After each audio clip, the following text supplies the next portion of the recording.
All right, man. Hey, this is my recording studio.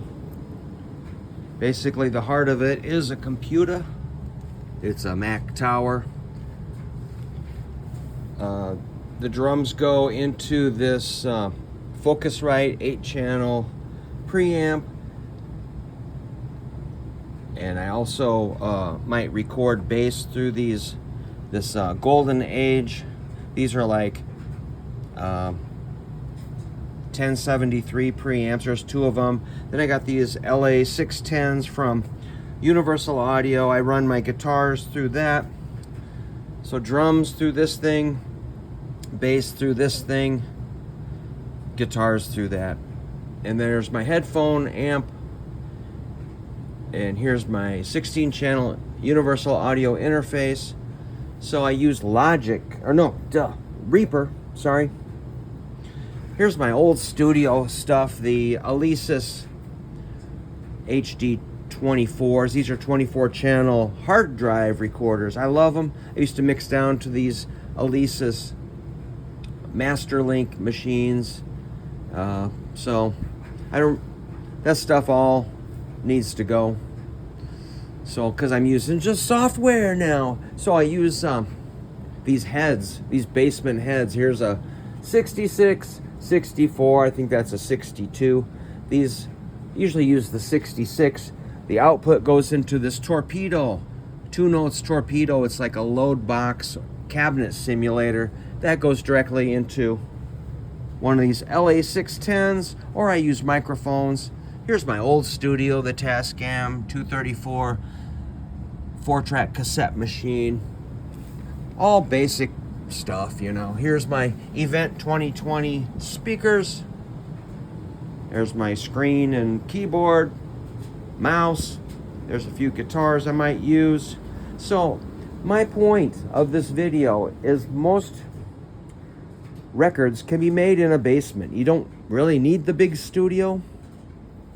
Here's a couple amps I might use. The fabulous 55 Champ or the 62 Princeton. I love that thing.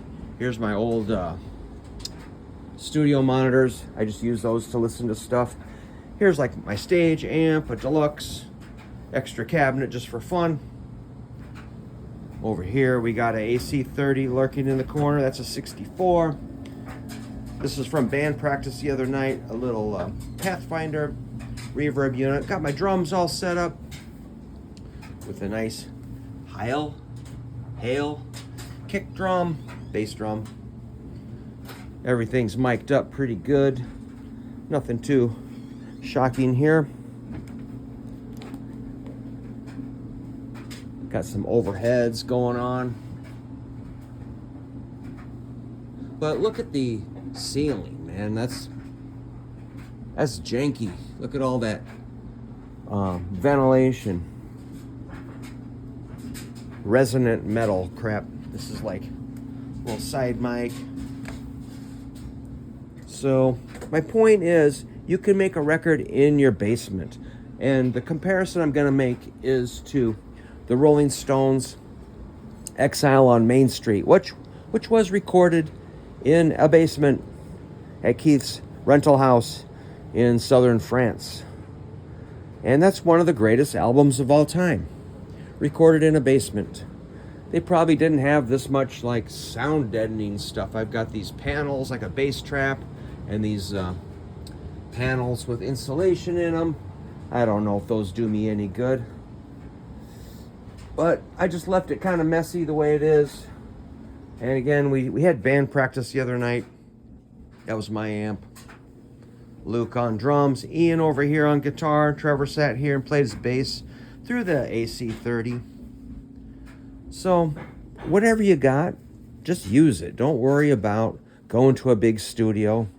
I have been to big studios. I gotta tell you, it's freaky. It's not that much fun. It's scary, actually. It's very intimidating. I recorded at Paisley Park in Chanhassen. I think that was owned by a man named Prince. That freaked me out. Plus, the producer was a total dick to me.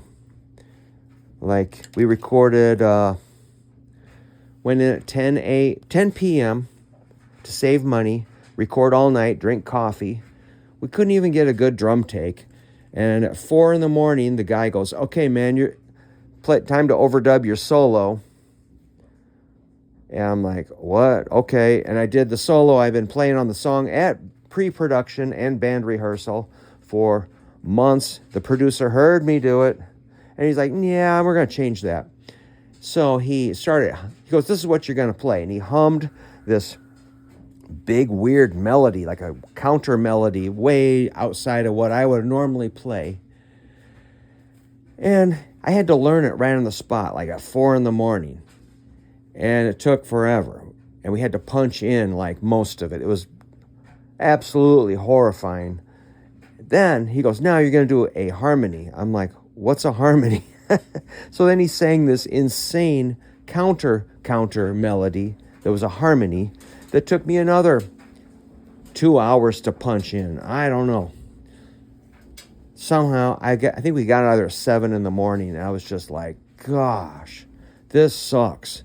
And then we went back the next night at 10 in the evening and recorded all night. And it just sucked, man. It was absolutely the worst session ever. And yeah, I'm not saying all big studios are bad, but I'm saying if you record at home, then you can sit there and dink around with it and get it the way you want it without somebody giving you a hard time, man. So whatever space you got, use it. Don't worry if it's a basement. Maybe consider getting some panels, insulations in there. Pretty hideous, but yeah, that's mounted on the wall. This one kind of hangs with some strings.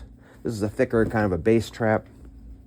But really, you can record DI. You don't have to mic things up. But if I do mic things up, I might go in this room and stick a couple microphones on an amp. Like this will go up close. This will come back. Record on 2 channels. Listen for phase. If it's out of phase, it sounds real thin and weird. Then you just move the mic or flip the phase on the channel and it will sound pretty cool. So there you go, man. Whatever you got, just keep recording at home. Don't worry about the big studio. And good luck. It's fun.